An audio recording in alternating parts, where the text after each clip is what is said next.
Hello everyone, welcome back to my channel. Sat Sri अकाल, नमस्ते, good evening also. अच्छा, सो आपके मैसेजेस मैंने पढ़े, मेरे कमेंट बॉक्स में जो आपने मैसेजेस छोड़े थे उसी के अकॉर्डिंग आपने क्वेश्चन किए थे, दैट इज़ फोनेटिक ट्रांसक्रिप्शन के ऊपर क्वेश्चंस कैसे आते हैं। फोनेटिक ट्रांसक्रिप्शन में बहुत सारे ना इम्पॉर्टेंट पॉइंट्स हैं।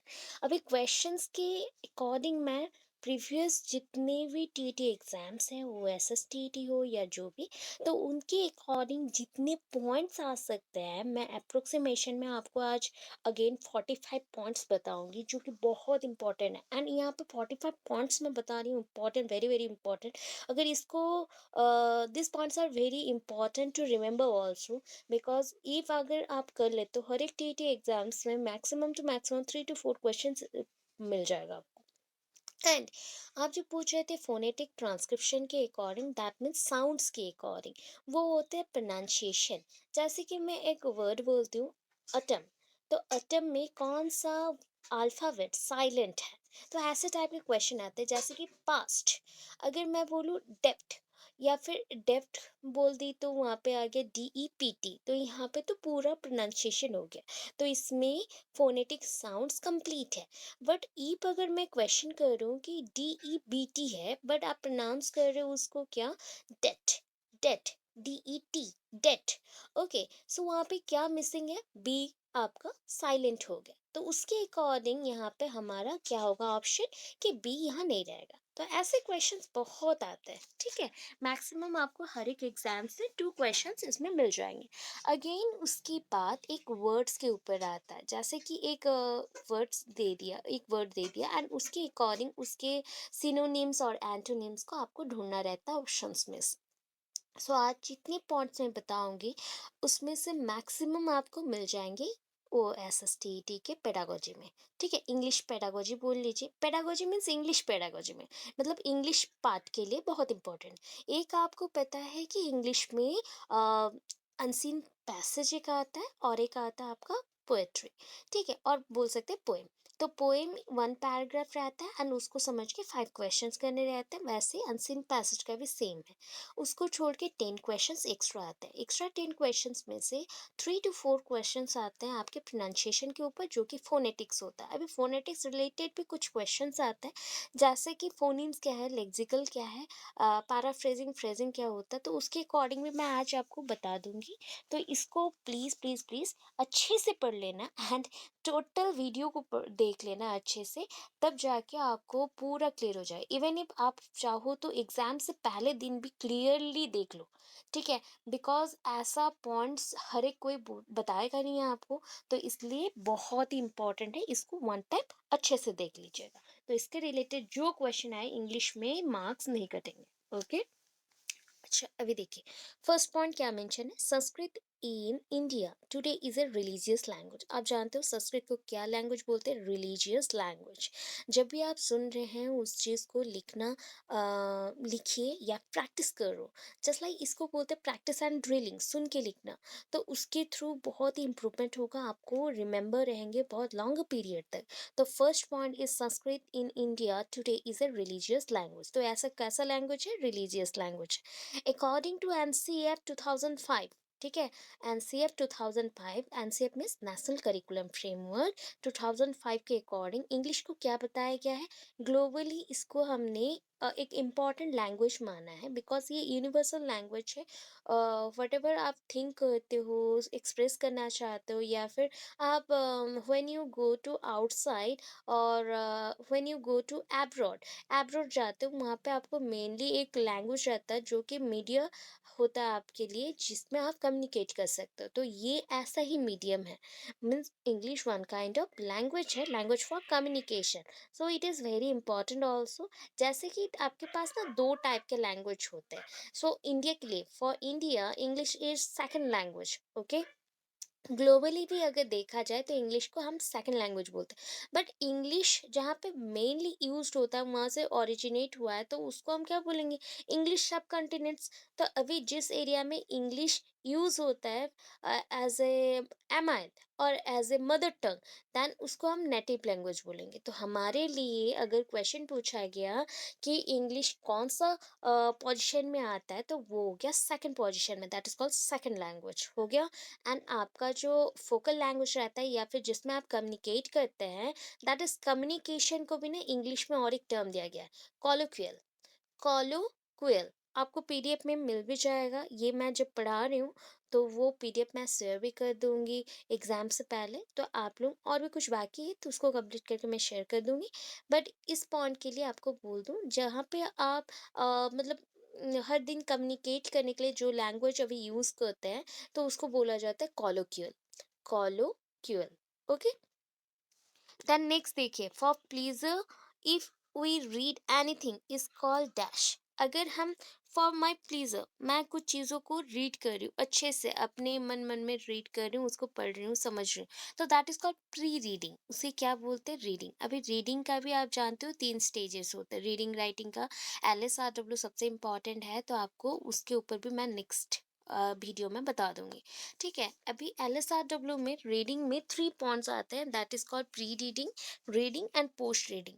रीडिंग जब आपको किसी को पढ़ के सुनाना पड़ता है, अगेन ये 2 टाइप्स के होते हैं, intensive reading and extensive reading, जहाँ पे आप बहुत ही लाउडली पढ़ते हो एंड बहुत अच्छे से सबको सुनाते हो without knowing their encoding information और कोडेड इन्फॉर्मेशन, तब उसको बोला जाता है एक्सटेंसिव। अगर हम इंटरनल क्या पॉइंट्स है, कौन सा ग्रामर है, फ्रेजेस है, उसको समझ के करते हैं, तो वो होता है intensive reading. So for pleasure if we read anything, अगर किसी चीज़ को जानने के लिए हम कोई अच्छे से कुछ को पढ़ते हैं, तो उसे बोलते हैं प्री रीडिंग। उसके बाद नेक्स्ट में चलते हैं, that is content of words. अगर वर्ड्स प्रेजेंट है कोई कंटेन में, तो उसको क्या बोलेंगे? Content of words, that is. और कंटेंट वर्ड्स को क्या बोला जाता है? Content words are known as empty words. Content words को बोलते हैं empty words. Okay, content words को क्या बोलते हैं? Empty words. मैं रिपीट भी कर दी, क्लियर कर लीजिए। रीडिंग फॉर फैक्ट्स, अगर कोई चीज को अच्छे से जानना है, कोई फैक्ट्स को जानना है, तो आप क्या करते हैं? ग्रामेटिकल नहीं बोला गया, ओनली फैक्ट जानना है, रीड करके सुनाना है, तो आप क्या करोगे? Extensive reading. अभी मैंने बोला था कि एक्सटेंसिव रीडिंग होता है आपके प्लीजर के लिए, अगर हो तो वो हो गया प्री रीडिंग। अगर आप खुद के लिए सिर्फ कर रहे तो प्री रीडिंग है। अगर लाउडली कर रहे हैं एंड फैक्ट्स को जान रहे हैं, तो that is called extensive reading. अगर रिव्यू कर रहे, कोई चीज़ को आप रिव्यू करके फीडबैक दे रहे हो, तो दैट इज कॉल्ड एसेसिंग। सो इसके अकॉर्डिंग ना 2 टर्म्स भी आते हैं, मैं बहुत सारे पॉइंट्स बता रही हूँ, उसको भी नोट डाउन करते चले। सो यहाँ पे 2 पॉइंट्स आता है, दैट इज आप किसी चीज़ को एसेस कर रहे हो, दैट मीन्स किसी के नॉलेज को, किसी के परफॉर्मेंस को जज कर रहे हो, तो उसके अकॉर्डिंग यहाँ पे 2 टाइप्स के असेसमेंट होते हैं। तो that is called formative assessment and another one is summative assessment. अभी फॉर्मेटिव असेसमेंट जहाँ पे आपको किसी चीज़ के ऊपर फीडबैक देना रहता है, तो उसको कहा जाता है फॉर्मेटिव असेसमेंट। जहाँ पे बच्चों के प्रॉपर आप ग्रेडिंग करना चाहते हो, उसके एक कैरेक्टर्स को लेके या परफॉर्मेंस को चेक करना चाहते हो कि उसका एबिलिटी कहाँ तक है, या स्किल्स को लर्न करना चाहते हो, तो उसे बोला जाता है समेटिव असेसमेंट, बिकॉज समेटिव में सम होते हो गया। ठीक है, सम होते जाता है। तो जो भी इंफॉर्मेशन उसके 1 क्लास में कैरी किया था, तो 1 क्लास में पूरा पढ़ने के बाद लास्ट में उसने ईयरली एग्जाम दिया, तो ये उसका परफॉर्मेंस को हमने चेक किया कि उसके पास कितना एबिलिटीज है, कितना एबिलिटीज है, तो इसको बोलते हैं समेटिव। अगर फॉर्मेटिव हुआ तो सडन फ्रिक्वेंटली आप जब किसी को फीडबैक देते हो, मीन्स आपको एक शॉर्ट ओरल टेस्ट किया गया या फिर पेंसिल पेपर टेस्ट किया गया, तो उसको हम बोलते हैं फॉर्मेटिव इवैल्यूएशन और फॉर्मेटिव असेसमेंट। सो कोई चीज को आप रिव्यू कर रहे हो, दैट मीन्स असेसिंग, हाँ। देन थिंकिंग, थिंकिंग में आप क्या करते हैं? अभी थिंकिंग के ऊपर बहुत सारा चीज आता है, because it is related to cognitive development, तो उस बेसिस पे देखिए, आपको याद रखना है ILIP, ILIP, इमेज करो, मतलब कोई चीज को इमेजिन करना है, ठीक है। इमेज करो, उसमें लैंग्वेज डालो। अभी देखो कोई चीज़ को आपने देखा फॉर द फर्स्ट टाइम, तो उसमें तो अभी तक लैंग्वेज है नहीं, क्योंकि आपने आपके अकॉर्डिंग कुछ सोचने को ट्राई किया, तो उसमें क्या डालेंगे अभी? लैंग्वेज। तो सेकंड आ गया लैंग्वेज। देन थर्ड होता है इमेजिनेशन। बस लैंग्वेज के थ्रू इमेज को एक वर्ड मिल रहा है, कोई एक मीनिंग मिल रहा है, तो ये हो गया इमेजिनेशन। लास्टली उसको हम क्या करते हैं? डिस्प्लेस करते हैं या डिफरेंट वेज में यूज करते हैं डिफरेंट एरियाज में, तो उसको बोलते हैं प्रोपोजिशन। उसको क्या बोलेंगे? प्रोपोजिशन। तो thinking depend on image, then हो गया language, then imagination, then proposition. अभी नेक्स्ट पॉइंट, क्लोज मीन्स। अभी देखिए क्लोज मीन्स वो क्लोज नहीं है, सी एल ओ ऐसी नहीं है यहाँ पे। क्लोज CLOZE है। क्लोज मीन्स होता है अगेन एसेसिंग, कोई चीज को एसेस करना, मीन्स ये भी one kind of test materials है, असेसमेंट प्रोसेस है। क्या होता है इसमें? सपोज एक पैराग्राफ आपको मेंशन किया गया, एंड पैराग्राफ में क्या किया गया कि आपको ना बहुत सारा गैप गैप दिया गया, ठीक है, मिसिंग लेटर्स जैसा रहता है। जैसे कि यहाँ पे मान लीजिए, यहाँ पे मैंने एक पैराग्राफ लिखा, फिर आपको क्या बोला, यहाँ पे छोड़ दिया, अगेन लिखने को ट्राई किया, फिर से लिखा, यहाँ पे कुछ छोड़ दिया, फिर से लिखा, तो क्या हो गया? आपको ये जो प्लेसेस हैं इसको भरना रहता है। तो आप क्या करेंगे? वैसे चीज़ को अगर टेस्ट कर रहे, कहीं पे कुछ छूट गया है या फिर लेटर मिसिंग है, तो उसको बोला जाता है क्लोज। उसको क्या बोलेंगे हम? क्लोज। ठीक है, क्लोज मीन्स मिसिंग लेटर्स को चेक करना या मिसिंग वर्ड्स को चेक करना। अभी नेक्स्ट देखिए, problem creating and solving and skill speaking. So यहाँ पे देखिए दो टाइप की थिंग्स हैं, problem creating and solving skill. तो इसमें क्या होता है? स्पीकिंग में ही होता है ये चीज़। So problem creating and solving skill ये कहाँ पे होता है? स्पीकिंग में। बिकॉज आप स्पीकिंग के थ्रू कोई भी चीज़ को, जो भी प्रॉब्लम क्रिएट किया रहता है उसको आप समझ पाते हैं, एंड उसके थ्रू आप अपना सॉल्विंग, मतलब सॉल्विंग स्किल मतलब स्किल्स को यूज़ करके उसे सॉल्व करते हो। अभी ओरली एक्सप्लेनेशन अगर दिया गया कहीं जगह पे, आपको मैं सिर्फ ओरली बता रही, तो इसको बोला जाता है काइनेस्थेटिक। काइनेस्थेटिक, ओरली एक्सप्लेनेशन दिया गया है तो काइनेस्थेटिक। अभी देखो एक वर्ड आया पाराफ्रेजिंग। आप फ्रेज जानते हो, ग्रुप ऑफ वर्ड्स को हम बोलते हैं फ्रेज। अभी पाराफ्रेजिंग क्या होगा? ग्रुप ऑफ वर्ड्स को अगर हम मीनिंग दे रहे एंड उसी को एक्सप्रेस कर रहे, that means expressing the meaning of words. Expressing the meaning of words, ठीक है, तो उसको बोलते हैं पैराफ्रेजिंग। फ्रेज मीन्स हो गया मोर देन वन और टू वर्ड्स अगर ग्रुप होके प्रेजेंट है तो उसको फ्रेज बोलते हैं। ठीक है, जस्ट लाइक नॉकआउट, ठीक है, देन क्लोज अप, ऐसे आप जो ग्रुप में बोलते हो ये सारे फ्रेज हैं। इसको अगर डेफिनाइट वे में हम मीनिंग दे के एक्सप्रेस करते हैं तो उसको पैराफ्रेजिंग बोलते हैं। ठीक है, नेक्स्ट पॉइंट देखिए, teaching grammar at different places. अगर हम लोग अपने वे से ग्रामर को for the first time teach कर रहे हैं, तो इसको क्या बोलते हैं? दैट मीन्स हम क्या करेंगे? इंडक्टिव प्रोसेस यूज़ किया जाता है। यहाँ पे भी आप डिडक्टिव एंड इंडक्टिव यूज़ करते हैं। कैसे? इंडक्टिव क्या होगा? आपको बहुत टाइम मैंने बोला है, इंड्यूस जो करता है, that means inductive and deductive में, डिडक्टिव मीन्स डिड्यूस करेगा, ठीक है, मतलब आपका हो गया बहुत ह्यूज अमाउंट, ठीक है, general to specific, and inductive हो गया स्पेसिफिक टू जनरल। सो एक एक छोटे पॉइंट से बड़े पॉइंट्स को जाना है, तो ये हो गया आपका इंडक्टिव। ठीक है, एक छोटे छोटे पॉइंट। अभी टीचिंग ग्रामर, ग्रामर के लिए आप पहले रूल्स नहीं दे सकते हो, ठीक है, अभी क्या करेंगे? पहले तो हम उसको समझाएंगे कि ग्रामर होता क्या है, ग्रामर में है क्या, कितने वैरायटीज के ग्रामर के क्वेश्चंस हैं, सब बताने के बाद अभी क्या करेंगे? उसको हम सॉल्व करने को ट्राई करेंगे। ठीक है, तो ऐसे प्रोसेस में आप पहला तो इंडक्टिव यूज करेंगे। अभी देखिए the founder of structural grammar. अभी structural grammar, there are two types of grammar, एक होता है ट्रेडिशनल ग्रामर और एक होता है स्ट्रक्चरल ग्रामर। अगर स्ट्रक्चर के अकॉर्डिंग कभी भी आपको आता है क्वेश्चन, तो वहाँ पे क्या वर्ड यूज होता है? That is structural grammar means यहाँ पे लेटर्स होंगे, लेटर्स को ज्वाइन करें, अल्फाबेट्स, दैट मीन्स वर्ड्स और लेटर्स, या फिर आप दैट मीन्स आप लेटर्स को ज्वाइन किए तो वर्ड्स मिलेगा, या फिर अल्फाबेट्स को ज्वाइन किए तो वर्ड्स मिलेगा। फिर वर्ड्स को अगर ज्वाइन करें तो क्या मिलेगा? फ्रेजेस मिलेंगे, because more than one word, more than one और टू वर्ड्स अगर एज ए होल रहे देन उसको हम क्या बोलेंगे, फ्रेज बोलेंगे। अभी मोर देन वन फ्रेज मीन्स क्या बनेगा, सेंटेंस बनेगा और स्टेटमेंट बनना स्टार्ट करेगा। तो फाउंडर ऑफ स्ट्रक्चरल ग्रामर ये है। अगर ट्रेडिशनल ग्रामर में चलते हैं तो वो बेसिक सेंटेंस से स्टार्ट होता है। सेंटेंस, उसके बाद आएगा फ्रेज, उसके बाद आएगा वर्ड्स, वर्ड से आएगा आपके अल्फाबेट और लेटर्स को। तो उस अकॉर्डिंग वो ऑपोजिट है। तो इसलिए आपको याद रखना है कि ये कंसेप्ट को किसने डिस्कवर किया, न्यूफील्ड ने। किसने डिस्कवर किया, न्यूफील्ड ने। देन राइटिंग अल्फाबेट और alphabet procedure, that is a writing alphabet procedure. अभी मैंने बताया, पहले तो लेटर, लेटर के बाद वर्ड, वर्ड के बाद फ्रेज, फ्रेज के बाद सेंटेंस, इसलिए LWPS लिखा गया, LWPS। ठीक है। अभी writing is the alphabetical presentation of sine. आपको मैंने कुछ कुछ पॉइंट बोला।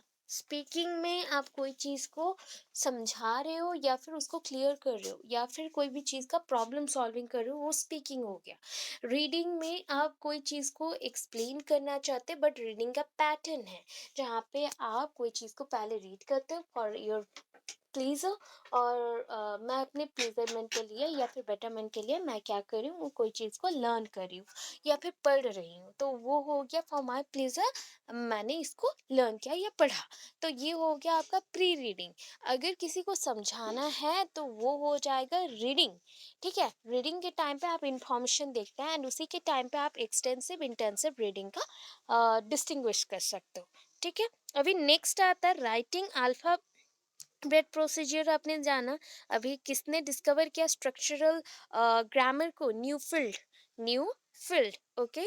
तो writing is the alphabetical presentation. Writing क्या होगा, अल्फाबेट्स को अरेंज करके सेंटेंसेस बनाओ एंड उसके साउंड्स के साथ प्रेजेंटेशन ऑफ साउंड्स, आप साउंड्स को अल्फाबेट्स के थ्रू कॉपी में प्रेजेंट करते हो। तो ये हो गया, मतलब हम साउंड्स को राइटिंग फॉर्म में, ठीक है, रिटन फॉर्म में प्रेजेंट करता है। तो नेक्स्ट आते हैं, अगेन सबसे इंपॉर्टेंट चीज आया, होमोग्राफ। होमोग्राफ। अभी होमो मीन्स क्या होता है, इक्वल। अभी स्पेलिंग सेम होगा, ठीक है, स्पेलिंग सेम है but different meaning and pronounce differently. हम डिफरेंटली प्रोनाउंस भी करेंगे एंड उसको मीनिंग भी डिफरेंट आएगा। जैसे कि बहुत सारे ऐसे चीज़ें हैं, आप प्रोनाउंस करते हो तो अलग अलग होता है, उसका मीनिंग भी अलग आता है, बट उसके स्पेलिंग सेम आएंगे, उसके स्पेलिंग सेम आएंगे। अभी अगर आपको कहीं पे बोला गया कि बुक, बुक, ठीक है, अभी प्रोनाउंसिएशन आप क्या करो, कहीं पे बुक किए तो दैट मीन्स ये बुक होता है, इसका मीनिंग होता है कि किताब। और एक बुक होता है जहाँ पे हम प्रेशर दे के बोलते हैं, तो वो बुक होता है टिकट बुकिंग, या फिर कहीं पे जाना है, कहीं पे कुछ करना है तो उस चीज़ को बुक करके लेना, हॉल बुकिंग, ऐसा कुछ बुकिंग होता है। तो दोनों में डिफरेंसेस है। तो ये हो गए होमोग्राफ। होमोग्राफ के बहुत सारे ऐसे आते हैं एंड इसको ही आपको याद रखना है। जो आपने फोनेटिक का पूछा था, फोनेटिक ट्रांसलेशन का, तो ऐसे ही क्वेश्चन आते होमोग्राफ के ऊपर। तो आपको पहले प्रोनाउंस करना है, प्रोनाउंस करके अच्छे से उसे समझना है कि क्या है, उसके बाद आपको आंसर देना है तो बेटर होगा। अभी नेक्स्ट चलते हैं। ओके। देखिए, पहले तो होमोग्राफ पढ़े, अभी मैं और एक टर्म बोलती हूँ, होमोनीम। होमोनीम, ठीक है, होमोनीम्स भी बोल सकते हैं। अभी होमो मीन्स आपको क्या लगा था, सेम। तो यहाँ पे प्रोनाउंसिएशन सेम होगा, आपका प्रोनाउंसिएशन सेम होगा, हम जो भी प्रोनाउंस्ड करेंगे वो सेम आएगा, बट स्पेल्ड प्रोनाउंसिएशन और स्पेल्ड सेम भी हो सकता है, डिफरेंट भी हो सकता है, बट डिफरेंट मीनिंग आएगा। तो पहले वाले में क्या आया, फर्स्ट वाला आया कि उसका जो स्पेलिंग है, ठीक है, उसके जो स्पेलिंग है वो क्या हो सकता है, डिफरेंट हो सकता है। ये देखिए लास्ट वाला,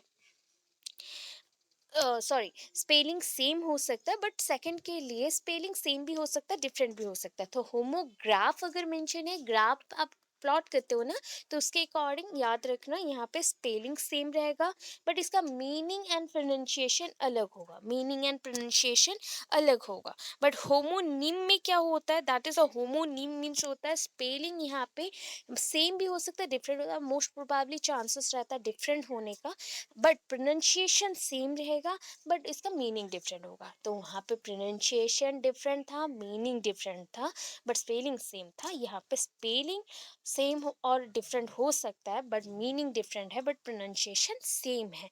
तो नीम्स अगर आ जाए कहीं पे NYM मेंशन है होमो के साथ, दैट मीन्स आप थिंक कर लीजिएगा कि यहाँ पे प्रोनाउंसिएशन सेम आएगा।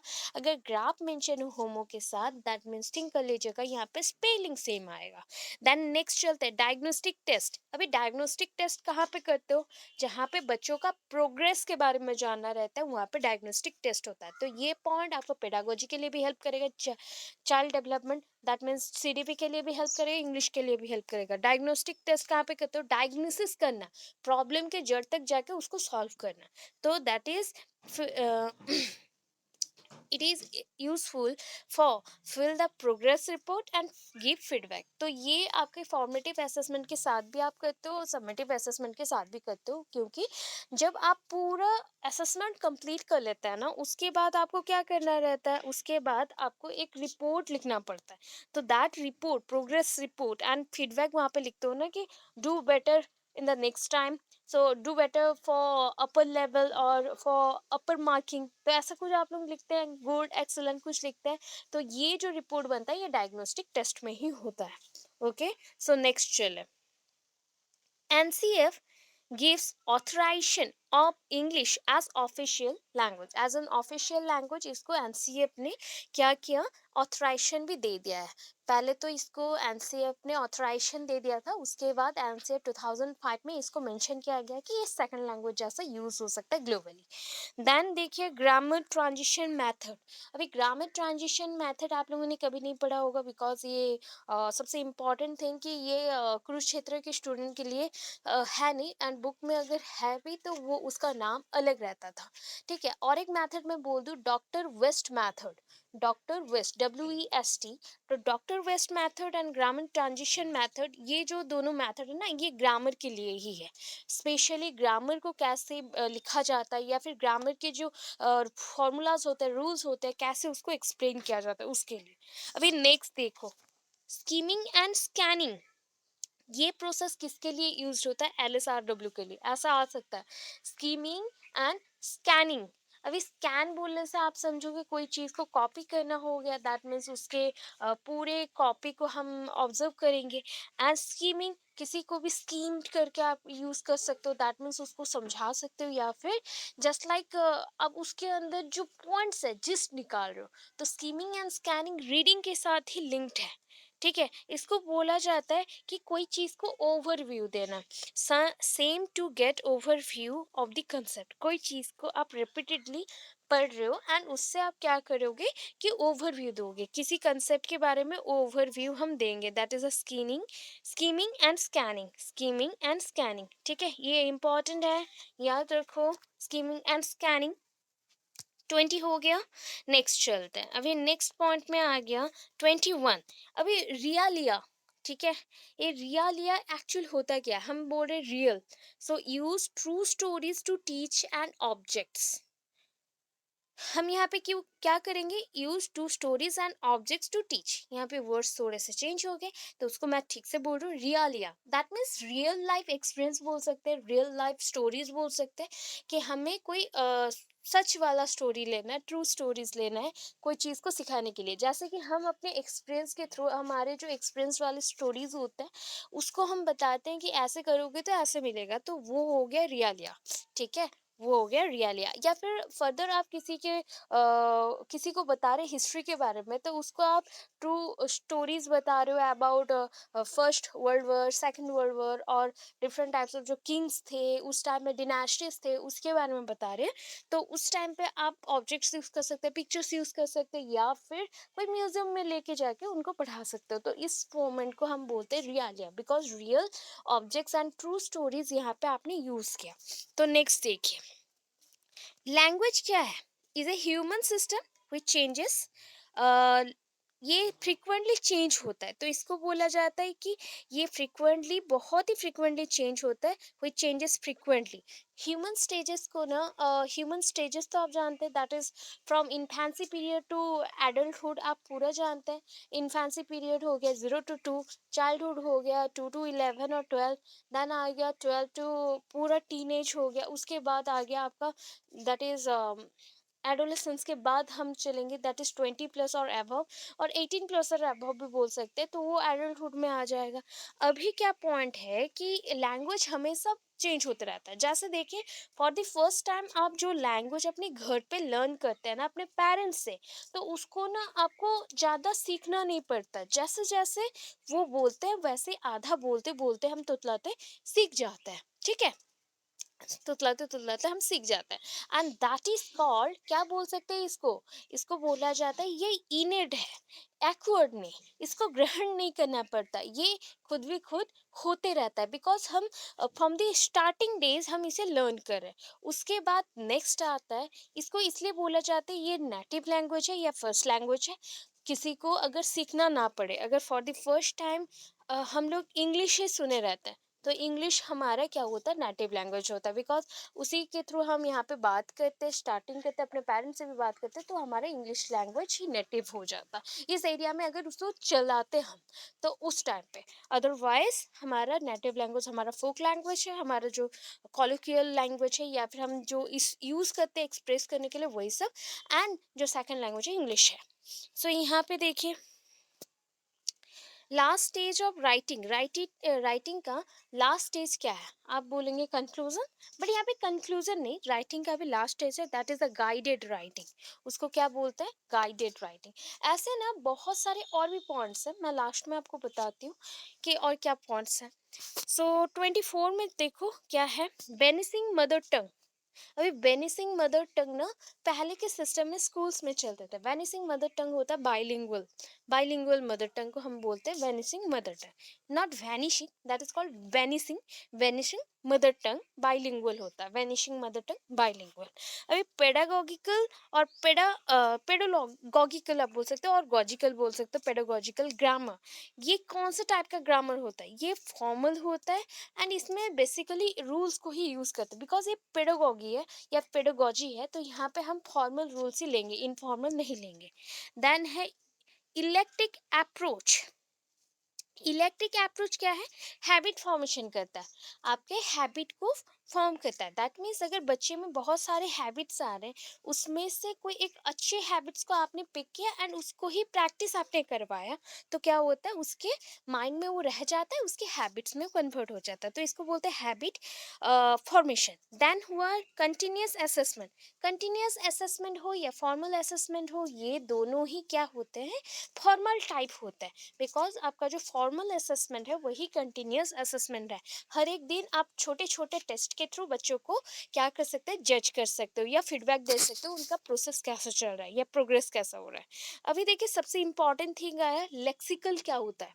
What is lexical, word chunks को हम बोलते हैं लेक्सिकल। जैसे छोटे छोटे वर्ड्स को बोला जाता है लेक्सिकल। अल्फाबेट, हैबिट, हम बोल सकते हैं और क्या, ग्लास, कफ, पेन, ये सारे वर्ड चंक्स हैं। अभी ग्रुप में भी रह सकते हैं, सिंगल भी रह सकते हैं, इसको बोलते हैं लेक्सिकल। ठीक है, अभी ये सारे इंपॉर्टेंट है, और भी कुछ पॉइंट्स मैं नेक्स्ट दे दूंगी आपको वीडियो में। दैट इज बैलेड होता है, पोएट्री में बहुत सारे क्वेश्चंस आते हैं, एक दो क्वेश्चंस तो आते हैं कि बैलेट क्या है, या फिर हम जिसे बोलते हैं ना उड़िया में छंद। ठीक है, वैसे टाइप के आएंगे कि राइमिंग वर्ड्स क्या है, कैसे ये होता है, कैसे हम करते हैं, तो वो भी मैं एक आधा बता दूंगी आपको, तो ये इम्पॉर्टेंट है। एंड लेक्सिकल वर्ड और वर्ड चंक्स होते हैं। देन देखिए, सिमांटिक हम नेक्स्ट में पढ़ेंगे, इसलिए मैंने यहाँ पे कट कर दिया।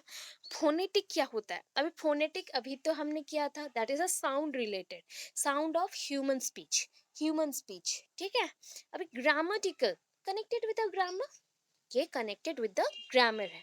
आई होप इतना तो आपको बहुत अच्छा लगा होगा, क्योंकि हर एक पॉइंट पे क्वेश्चंस आ सकते हैं। ठीक है, ऐसे इंपॉर्टेंट क्वेश्चन है जो कि सारे एग्जाम्स में आपको बहुत हेल्प करेंगे। ठीक है, नेक्स्ट चलते हैं।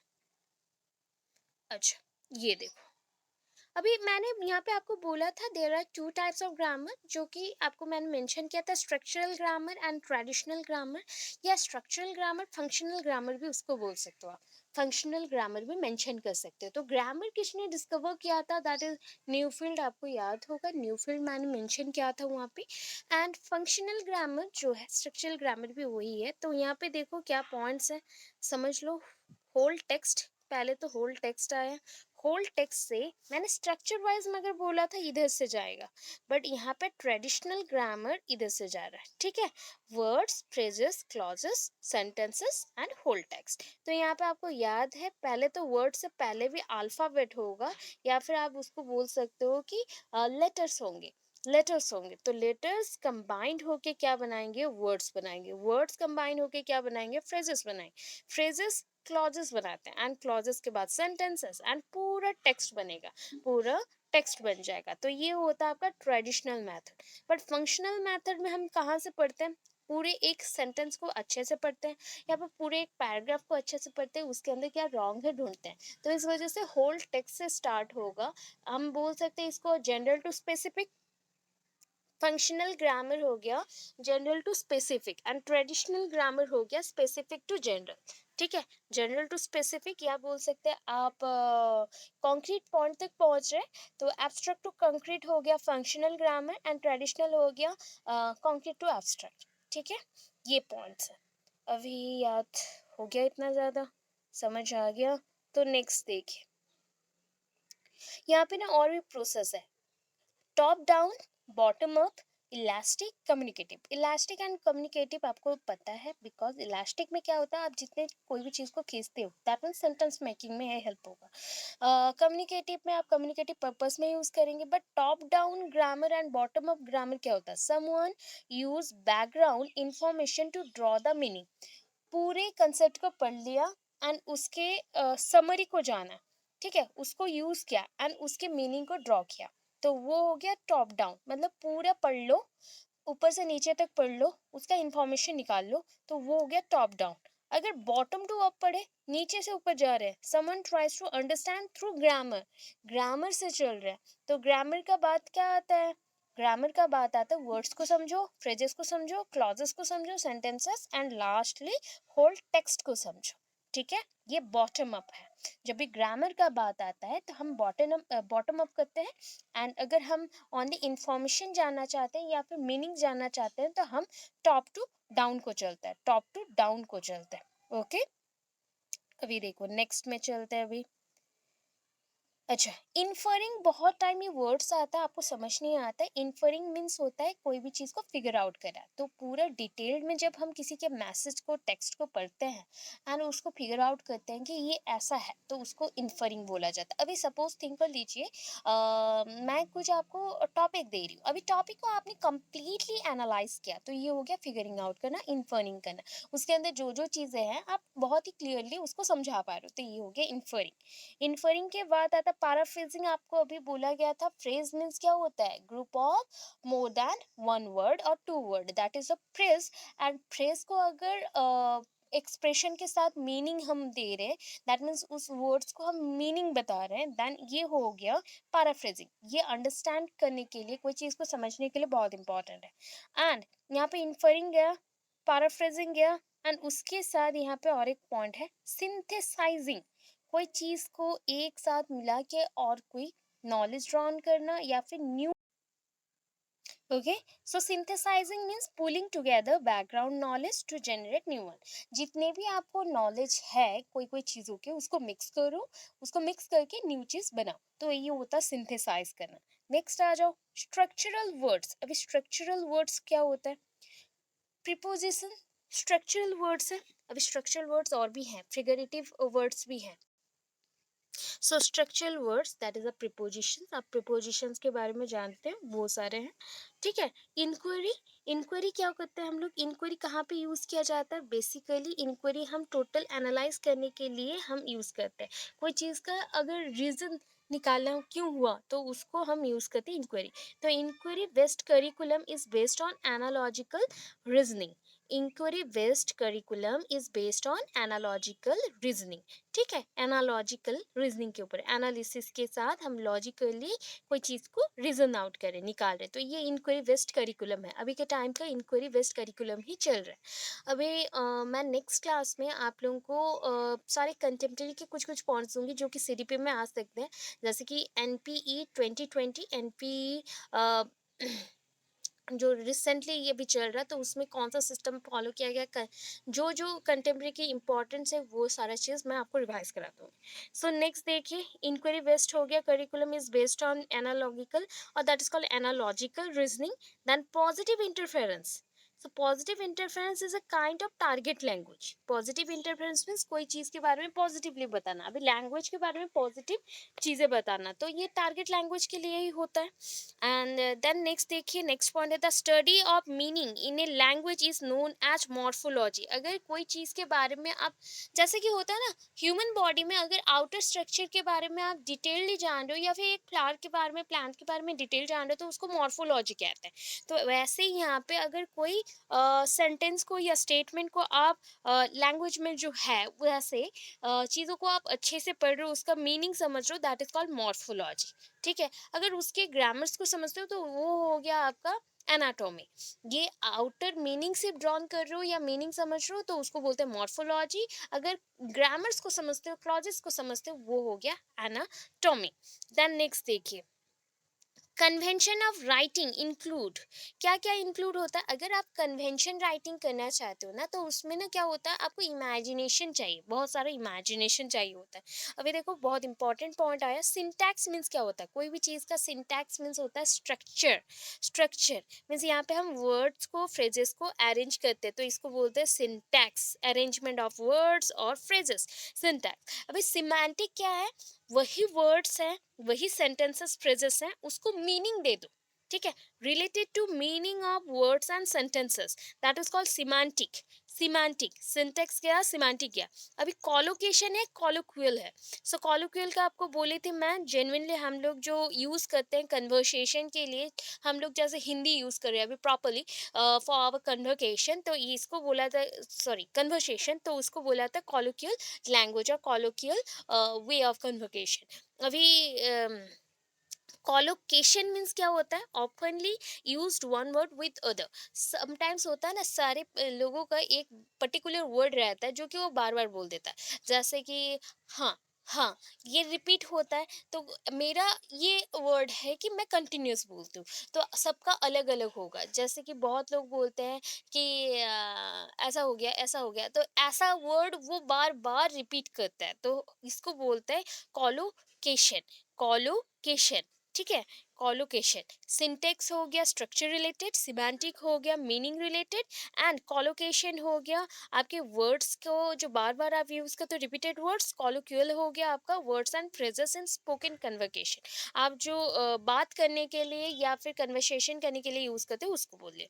अभी नेक्स्ट आता है सीएलटी। अभी सीएलटी क्या है, देखिए, सीएलटी है कम्युनिकेशन और communicative language teaching. CLT, TLM teaching learning material, CLT communicating, और that is communicative language teaching, communicative language teaching.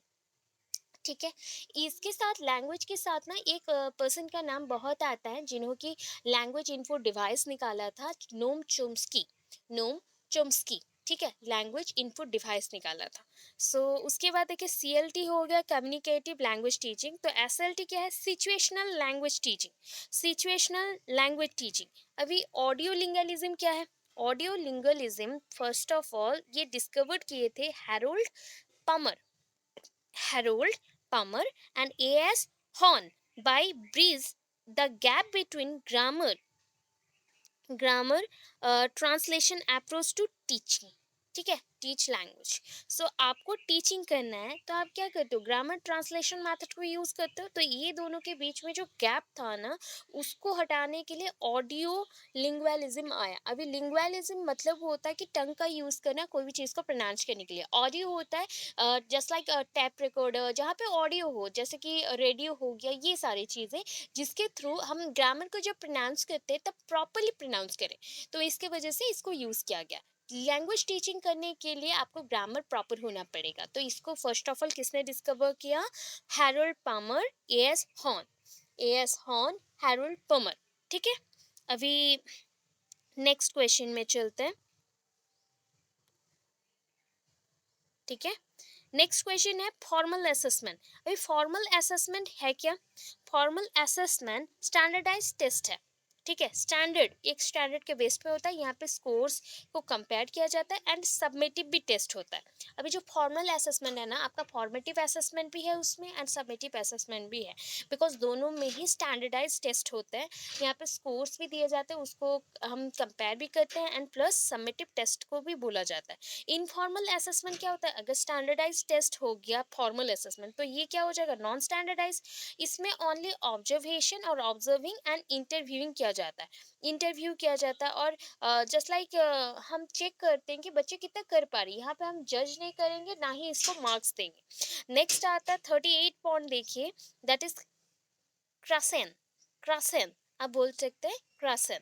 क्रासेन एक पर्सन का नाम है जो कि लिंग्विस्ट साइकोलॉजिस्ट बोल सकते हैं, लिंग्विस्टिक अप्रोच के ऊपर उन्होंने काम किया था। तो उन्होंने क्या निकाला था, कंप्रिहेंसिबल यूनिट, और दैट इज कॉल्ड कंप्रिहेंसिबल इनपुट भी बोलते हैं। कंप्रिहेंसिबल यूनिट और कंप्रिहेंसिबल इनपुट भी मेंशन किया जाता है, 1985 में उन्होंने डिस्कवर किया था। तो मैंने एक टर्म बोला नोम्स टर्म्स की। सो नोम चॉम्स्की ने क्या निकाला था, LAD, that is a language assessing device ही बोलते हैं, या फिर लैंग्वेज इनपुट डिवाइस ही बोला जाता है।